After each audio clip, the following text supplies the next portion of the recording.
Fala galera, professor Eudes na área, como vocês estão? Tudo bem? Olha só, hoje eu quero resolver uma questão com vocês, que é a questão de Harry Potter, que caiu agora nesse Enem, na aplicação de domingo.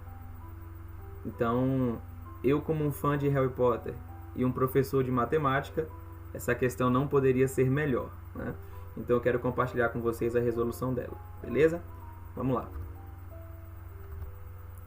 A questão é o seguinte: nos livros de Harry Potter, um anagrama do nome do personagem Tom Marvolo Riddle gerou a frase I am Lord Voldemort. Suponha que Harry quisesse formar todos os anagramas da frase I am Potter, de tal forma que as vogais e consoantes aparecessem sempre intercaladas e sem considerar o espaçamento entre as letras. Nessas condições, o número de anagramas formados é dado por... Então veja bem, o que seria anagramas? É uma espécie de jogo de palavras que você obtém invertendo a ordem das letras, tá? Então tem um anagrama que acontece no filme, né? Lá na Câmara Secreta. Tom Marvolo Riddle, trocando as letras aí, vai se transformar em I am Lord Voldemort. Então, a questão supõe que Harry também quisesse formar anagramas com a frase I am Potter. Então, a questão pede quantos anagramas seriam possíveis. E a questão vai colocar algumas condições para esses anagramas. As vogais e consoantes não podem estar juntas uma da outra. Então, por exemplo, se a primeira for vogal, a outra tem que ser consoante, tá? E o inverso também. Então, outra coisa, não tem espaçamento. Então, imagine essa frase aqui sem o espaçamento, tá? Todas as letras aí juntas. Ditas essas condições, a gente tem que associar a que conteúdo de matemática, a que área da matemática isso aqui se refere. É permutação, tá? Faz parte aí de análise combinatória. É um conteúdo dado no ensino médio, tá? E não é tão difícil de responder. Qual é o problema, né? Entre aspas. É que o aluno tem que ter em mente o que é análise combinatória, o que é arranjo, o que é permutação, o que é combinação. Se o aluno tem isso em mente, sabe aplicar as fórmulas direitinho, não é difícil a sua aplicação na questão, tá? O que seria permutação? Tendo em mãos uma sequência ordenada qualquer com um número n. Toda vez, eu sei que muitos de vocês, muitos alunos, têm esse pavor de letra no meio da matemática, né? Mas a letra é usada na matemática para expressar um valor desconhecido, tá? Então o que está dizendo aqui? Tendo em mãos uma sequência ordenada qualquer com um número n de elementos, ou seja, com qualquer quantidade de elementos distintos. Qualquer outra sequência formado pelos mesmos n elementos reordenados é chamada de permutação. Então veja bem, explicando com outras palavras, né?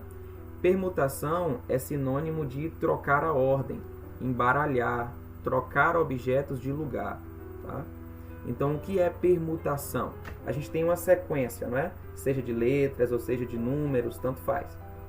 Se você inverter a ordem usando todos os elementos, você acabou de permutar aquela sequência, tá?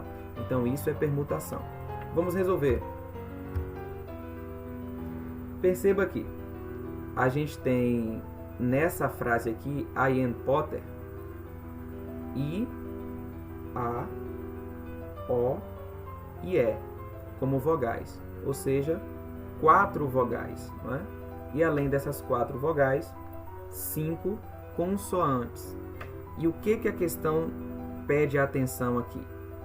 É que na palavra Potter tem 2 T's, né? 2 T's. Isso vai influenciar diretamente na solução. Então veja bem, o anagrama ou começa com a vogal ou começa com uma consoante, né? Vamos tentar começar com a vogal. Qual é o problema aqui começando com a vogal? Olha só, vogal, consoante, vogal, consoante, vogal, consoante, vogal, consoante. Só que se você analisar bem, aqui tem 4 vogais e tem 4 consoantes. Falta mais uma consoante. Só que eu não posso colocar aqui. Por que eu não posso? Porque tem que estar intercalado. Se eu colocar outra consoante aqui, está errado. Tá uma consoante depois da outra, não pode. Então, nesses anagramas não pode começar com vogal. Só dá para começar com consoante e assim fica certinho, tá vendo? Consoante vogal e por aí vai. 4 vogais, 4 consoantes. Ok? Quantas vogais tem? 4, não é? Como é que eu faço uma permutação com 4 elementos? Desta forma. Permutação com 4 elementos é igual fatorial 4, ou 4 fatorial. E aí você me pergunta, mas o que é fatorial? E eu te explico.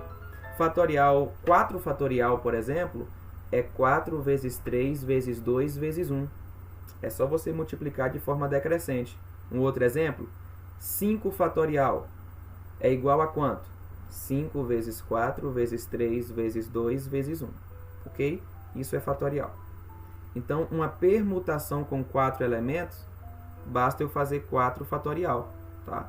É necessário fazer o cálculo? Nessa questão não, porque nas opções não tem isso. Então, basta deixar como fatorial.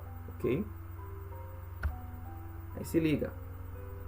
As consoantes são 5. Só que lembra que eu falei que o T se repete? Qual é o porém aí? Existe permutação simples e existe permutação com repetição, tá? Quando tem repetição, eu não resolvo dessa forma aqui. Então, como é que eu resolvo uma permutação com 5 elementos, só que com 2 letras repetidas, 2 elementos repetidos? É dessa forma. 5 fatorial dividido pela repetição, que é 2, não é? Então, 2 fatorial, ok? E a resposta final? Muito simples. Multiplica uma permutação pela outra, né? 4 fatorial vezes 5 fatorial dividido por 2 fatorial, ok? Essa é a solução. Como na opção já tem isso, é só marcar. Se tivesse um número só, você teria que resolver, tá? E como é que se resolve? 4 fatorial, 4 vezes 3 vezes 2 vezes 1. 5 fatorial, 5 vezes 4 vezes 3 vezes 2 vezes 1 e por aí vai, tá? Só que em questões de matemática no Enem, geralmente as questões não pedem esses cálculos muito grandes porque sabe que o tempo é muito curto. Então é a aplicação direta das fórmulas, tá? Então uma dica é isso, tente sempre usar as propriedades e as fórmulas para ganhar tempo na prova do Enem, ok? Em breve eu venho com mais soluções aqui para vocês. Tchau, tchau.